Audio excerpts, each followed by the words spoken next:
le sourire d'un enfant, ça n'a pas de prix. On en parle aujourd'hui avec Isabelle. Bonjour. Bonjour. Bienvenue sur ce plateau. Vous êtes responsable du secteur enfance au Centre social des États-Unis à Lyon, dans le 8e arrondissement. Alors, on a eu là des nouvelles recommandations de s'isoler une semaine avant les fêtes, de ne pas mettre les enfants à l'école sur cette fin de semaine. Les vacances de Noël, ça démarre ce soir. Votre centre social va accueillir les enfants. Dans quelles conditions exactement? Alors oui, notre centre social va accueillir les enfants. Nous avons reçu donc un décret qui nous autorise à réouvrir l'extrascolaire. D'accord. Et donc dans les conditions sanitaires qui sont actuellement en vigueur, c'est-à-dire dans la limitation du brassage des enfants de différents groupes scolaires. Les enfants, quand ils sont accueillis dans une salle et ils vont passer toute la journée dans cette salle. C'est-à-dire qu'ils vont y faire leurs activités, leur repas, pour leurs plus petits, leur sieste. Et donc voilà, la journée elle va se passer essentiellement dans la même salle. On va éviter tous ces brassages, toutes ces circulations le plus possible. Et donc, bien sûr, avec le respect aussi, dans la mesure du possible, des gestes barrières, puisque avec les enfants, c'est pas chose facile, surtout avec les plus petits.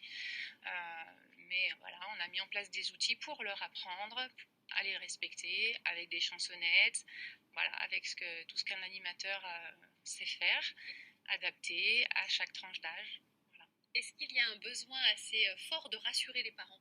Ils sont inquiets ou pas? Ils ne sont pas inquiets en général. Non, la plupart du temps, déjà, ce qui est important, c'est qu'ils nous font confiance.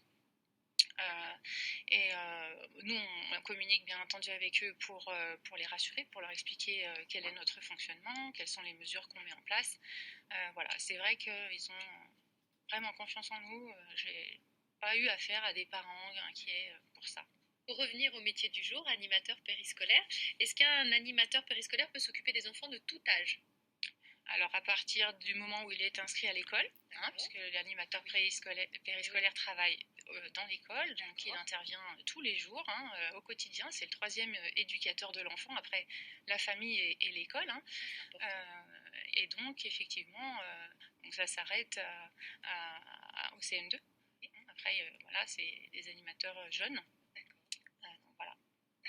Et dans cette société sans contact, pour rebondir un peu avec ce qu'on disait avec notre super mamie, comment vous faites vous? Parce que quand un enfant pleure ou quoi, bah là aussi on a envie de lui faire un gros câlin, c'est compliqué. Effectivement, c'est très compliqué. On va essayer de le faire sans contact.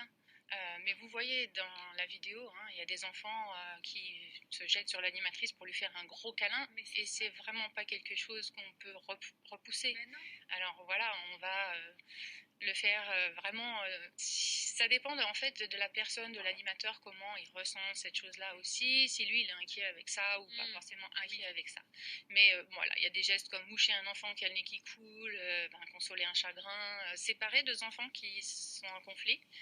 Ça va nécessiter le contact, et là on va y aller. Ah oui, forcément on va y aller. Oui. Vous choisissez donc vos animateurs périscolaires. Quelles sont les qualités nécessaires pour exercer ce métier? Alors je dirais qu'il faut être responsable, parce que là, les parents nous confient la prunelle de leurs yeux, les enfants c'est pas rien. Il faut être adaptable, et là pendant cette période de crise on a compris à quel point c'était important d'être adaptable. Toutes nos animations, on a dû les réviser pour s'adapter à cette crise. Il faut, je dirais, bien connaître les besoins de l'enfant à tout âge, et au niveau de la sécurité aussi, il faut être bien conscient que la première chose, c'est de mettre un cadre sécuritaire aux enfants. Il faut être patient, comme le disait la directrice de loisirs. Et il faut avoir des valeurs à transmettre, et ça, c'est très important. Un animateur, il est là aussi pour apporter quelque chose à l'enfant, des valeurs de bienveillance, accompagner l'enfant vers la citoyenneté active. Voilà, des choses assez profondes qu'on va développer par le biais de projets, avec des objectifs bien précis. Voilà. Super, merci beaucoup Isabelle de ce bel éclairage.